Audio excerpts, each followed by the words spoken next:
Hello divine souls, welcome to healers land. आज का video dark night of the soul को लेके हैं। आप में से कुछ लोग होंगे जिसको इस स्टेज का पूरा ज्ञान होगा, जो इस स्टेज से निकल चुके हैं। पर जो न्यू अवेकनिंग है, जिन्हें पता भी नहीं होता कि जब सोल की नेगेटिविटी जब सरफेस पे आ जाती तो उसी एक टाइम पीरियड को dark night of the soul बोला जाता है। Dark night of the soul एक ऐसी अवस्था है जिसमें सोल का रीबर्थ का प्रोसेस शुरू होता है। इसमें आत्मा की पुरानी मलिनता,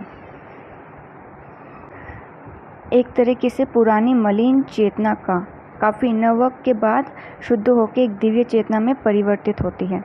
सरल शब्दों में इस अवस्था में आत्मा का शुद्धिकरण हो रहा होता है।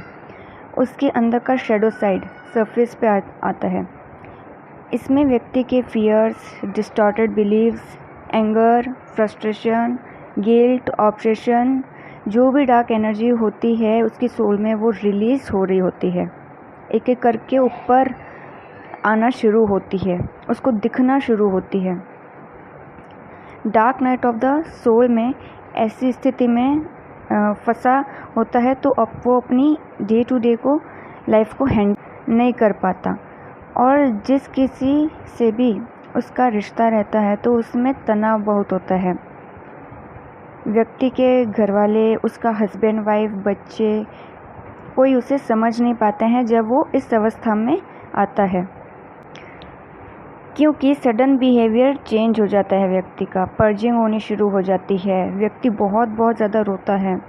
डिप्रेशन होना शुरू हो जाता है। एंग्जाइटी बहुत ज़्यादा होती है उस व्यक्ति में, और भी मानसिक दिक्कतों से व्यक्ति जूझ रहा होता है। यहाँ तक कि काफ़ी लोगों को सुसाइडल थॉट्स भी आने शुरू हो जाते हैं, क्योंकि उस वक्त व्यक्ति आत्मिक तौर पे टूट चुका होता है और अकेली स्थिति उसे संभाली नहीं जाती है।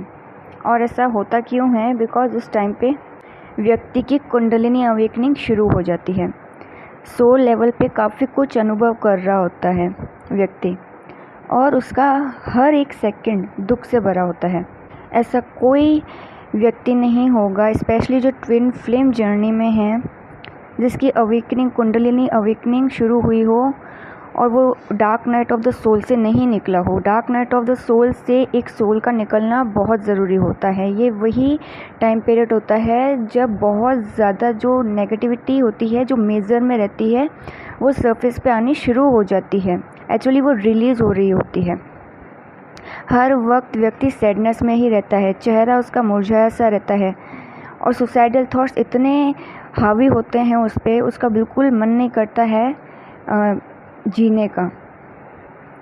और ये सैडनेस भी छोटी अवधि की नहीं होती है, लंबी अवधि की होती है। व्यक्ति खुद को बहुत बेबस, लाचार महसूस करना शुरू कर देता है। सिचुएशन जो होती है एक तरीके से आउट ऑफ कंट्रोल हो जाती है। व्यक्ति का कोई कंट्रोल नहीं रहता उस सिचुएशन में कि वो करे क्या। बस उसके अंदर से वो चीज़ रिलीज़ होनी होती है, वो कुछ नहीं कर सकता, उसे बदल भी नहीं सकता। जैसे कोई व्यक्ति अगर अनहेल्दी फूड खा लेता है, बिल्कुल हैवी, जिसमें बहुत ज़्यादा मसाला हो, और बाद में उसकी तबीयत ख़राब हो जाती है। अगर वो बहुत ज़्यादा खा ले और तबीयत ख़राब हो जाती है, या व्यक्ति को बार बार वोमिट होता है पूरे दिन भर, तो ऐसा ही होता है dark night of the soul में। जब एक सोल की बहुत ज़्यादा नेगेटिविटी से भरी होती है, वो भी एक नहीं बल्कि कई जन्मों की नेगेटिविटी से, तो सोल उस नेगेटिविटी के कारण बीमार हो जाती है।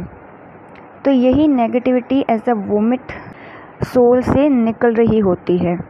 ये एक तरीके की वोमिट ही होती है कि एंगर, बहुत ज़्यादा व्यक्ति गुस्सा करने लग जाएगा, बहुत ज़्यादा फ्रस्ट्रेट होगा, चिड़चिड़ा सा स्वभाव हो जाता है उसका। तो ये वो सारी चीज़ें अंदर से निकल रही होती हैं। और ये ऐसी स्टेज होती है कि अगर दिव्य शक्तियाँ आपको मदद भी करना चाह रही होंगी तो भी आप उसे समझ नहीं पा रहे होंगे, क्योंकि बहुत ज़्यादा नेगेटिविटी हावी होती है आप पर। तो यहाँ आपको अपने अंतरात्मा की आवाज़ को पहचानना सीखना होगा। काफ़ी बार ऐसा होता है जिसके अंदर बहुत ज़्यादा नेगेटिविटी होती है, जो बहुत परेशान रहता है, वो अपनी जो इंट्यूशन होते हैं, अंदर की आवाज़ को, अगर जो दिव्य शक्तियाँ होंगी, गॉड होंगे, एंजल्स होंगे, अगर वो हेल्प करना भी चाह रहे होंगे तो भी आप उनकी जो गाइडेंस होती है उनको समझ ही नहीं पाते हो। चाहे गॉड, एंजल्स, स्पिरिट गाइड्स आपको किसी सॉल्यूशन की तरफ पुश करने की कोशिश कर रहे होते हैं। आपको उस टाइम पे यूट्यूब पे, इंस्टा पे बहुत सारे awakening tarot card videos popup करवाए जाते हैं ताकि आपको इस जर्नी के बारे में पता चल सके, आपको पता चल सके कि आपकी अवेकनिंग शुरू हो चुकी है। पर क्या है, नेगेटिविटी इतनी हावी रहती है कि आप उन वीडियोस की तरफ ध्यान ही नहीं दे पाओगे। तो यहाँ आपको अपनी इंट्यूटिव एबिलिटी को बढ़ाना सीखना होगा। इस स्टेज में व्यक्ति पे नेगेटिविटी बहुत हावी रहती है, सोचने समझने की शक्ति रहती नहीं उसमें, कोई डिसीजन वो ले नहीं पाता है कि क्या उस मोमेंट में, उस टाइम पीरियड पे क्या करना सही रहेगा उसके लिए। एक अच्छी लाइफ की होप पूरी तरह से ख़त्म हो जाती है। जैसा कि मैंने कहा था, बहुत ज़्यादा सुसाइड करने के थॉट्स उसमें रहते हैं। बाकी सबसे भी व्यक्ति का स्वभाव चिड़चिड़ा सा होता, सबसे लड़ाई झगड़ा करेगा, सबको मिसअंडरस्टैंडिंग उसकी सबके साथ हो जाएगी, किसी को भी समझ नहीं पाएगा, ना उसका परिवार ना उसके दोस्त उसको समझ पाते हैं। किसी की कोई भी उसको सजेशन देगा, सलाह देगा तो उसका उल्टा मतलब निकालेगा। तो ये ऐसा टाइम पीरियड होता है कि बहुत ज़्यादा ट्रिगर्स भी झेलने पड़ते हैं व्यक्ति को। एक के बाद एक करके ट्रिगर्स उसको मिलते रहते हैं यूनिवर्स से, ताकि वो उसको हील कर सके। जैसे कि मैं अपनी dark night of the soul का एक्सपीरियंस बताना चाहूँगी कि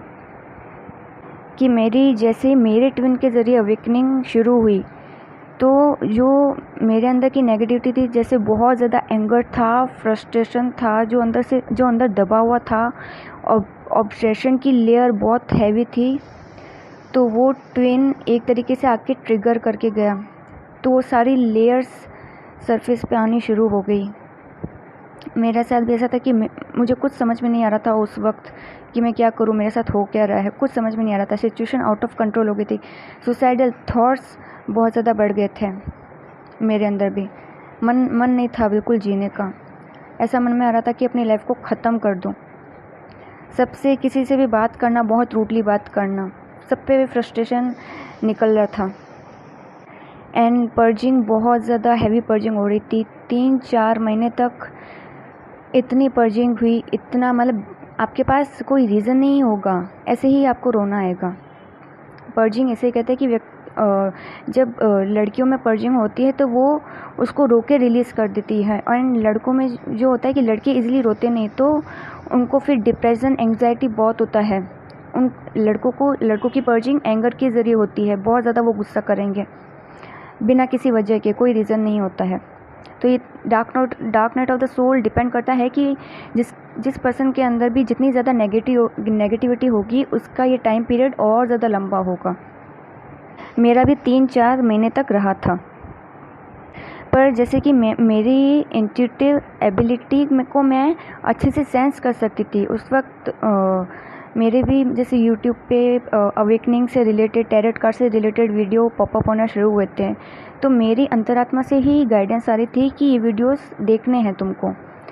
तो मैंने सेंस कर लिया कि बार बार अंदर से पुश कैसा आ रहा है, क्यों मेरे को ऐसा फील हो रहा है कि मुझे वीडियोस देखने चाहिए।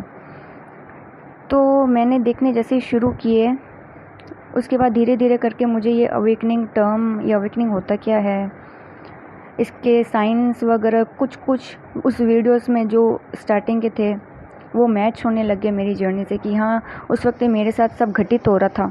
उसके बाद इस सिचुएशन को लेके मैंने खुद ही गूगल पे, यूट्यूब पे अपना रिसर्च वर्क शुरू कर दिया कि आखिर मैं किस दौर से निकल रही हूँ, हो क्या रहा है मेरे साथ। तो अगर आप में से भी कुछ लोग ऐसे हैं जो इस स्टेज से निकल रहे हैं, dark night of the soul से, तो मैं आपको बताती हूँ कि इस स्टेज से आप डील कैसे कर सकते हैं, इसको हैंडल कैसे कर सकते हैं ईजीली।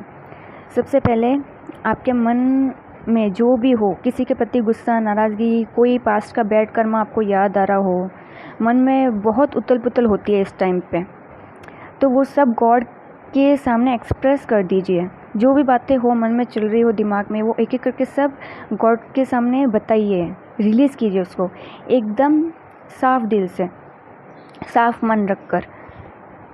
अगर आपको इतना एक्सप्रेस करते वक्त रोना भी आए तो रो लेना, इससे जो नेगेटिविटी होगी वो रिलीज़ हो जाएगी। और गॉड से स्ट्रेंथ मांगिए ताकि आप इस टाइम पीरियड को जल्दी पूरा कर लें। और उतना ट्रस्ट भी रखिए गॉड पर, फेथ होना बहुत ज़रूरी है, क्योंकि अगर यूनिवर्स आपको, गॉड आपको इस आपकी अवेकनिंग कर रही है तो उसका एक मकसद है बहुत बड़ा। गॉड खुद भी चाहते हैं कि आपका शुद्धिकरण हो, और कोशिश करें किसी को भला बुरा ना कहें, ना कर्ज करें उनको, ना बद्दुआ दे, कुछ भी नहीं इस टाइम पीरियड पे। इसके अलावा आप अफर्मेशंस प्रैक्टिस कीजिए इस टाइम पे, बहुत ज़्यादा पॉजिटिव अफर्मेशंस कीजिए। गूगल पे बहुत सारी अफर्मेशंस से आप सर्च कीजिए, सेल्फ लव की अफर्मेशंस होती हैं, वो बहुत ज़्यादा प्रैक्टिस में लाइए, डेली बोलिए। इसके अलावा हनुमान चालीसा आप रोज़ पढ़िए कि याद रख लीजिए, डेली आप पढ़िए और उसे याद रखिए और सुनिए। आप कहीं पे भी बाहर जाते हैं, कहीं अगर आप काम करते हैं एंड सडन नेगेटिव अटैक्स हों आप पे, नेगेटिविटी बढ़ जाए कहीं भी आपकी बाहर, तो आप हनुमान चालीसा उस वक्त सुन लें या बोल लें अपने मन में ही।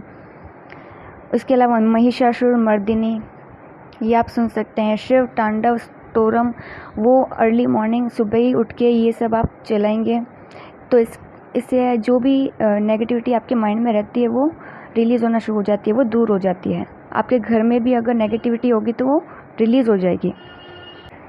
जैसा कि मेरा dark night of the soul तो ख़त्म हो चुका है, बट स्टिल मैं अफर्मेशंस बोलती हूँ, मैं हनुमान चालीसा भी सुनती हूँ, पढ़ती हूँ, महिषासुर मर्दिनी, शिव तांडव स्तोत्रम, या और भी, यानी आपके जो इष्ट देव होंगे, जिस गॉड पे आप बिलीव करते हैं उसका मंत्र चैंट कीजिए। मंत्र चैंटिंग भी काफ़ी इफ़ेक्टिव होती हैं, या उनके भजन सुनिए, डेली सुबह को भजन चलाइए। और हनुमान चालीसा तो मस्ट कंपल्सरी है, dark night of the soul में चलाना ही चाहिए। हालांकि मेरा dark night of the soul तो बहुत टाइम हो गया, 2 साल हो गए, उस पीरियड को ओवर हो चुका है, पर स्टिल मैं ये सारी चीज़ें अभी भी प्रैक्टिस करती हूँ। मैं मेडिटेशन करती हूँ, मेरा इनर वर्क मैंने कंटिन्यू रखा है, डेली हनुमान चालीसा सुनना, महिषासुर मर्दिनी, शिव तांडव। मेरी मॉर्निंग जो स्टार्ट होती है, मेरा जो दिन स्टार्ट होता है वो अफर्मेशन से, इन्हीं सब जो स्पिरिचुअल प्रैक्टिस होती हैं उन्हीं से शुरू होता है, ताकि मैं किसी भी नेगेटिव जोन में ना जा पाऊँ, या कोई भी डार्क फोर्सेस होंगी वो मुझ पे अटैक ना कर पाएँ। कि आप कंटिन्यूसली अगर ये प्रैक्टिस में रखते हैं तो जो डार्क फोर्सेस होती हैं, एंटिटीज़ होती हैं, वो आपके पास नहीं आती है, आप पे अटैक नहीं करती हैं।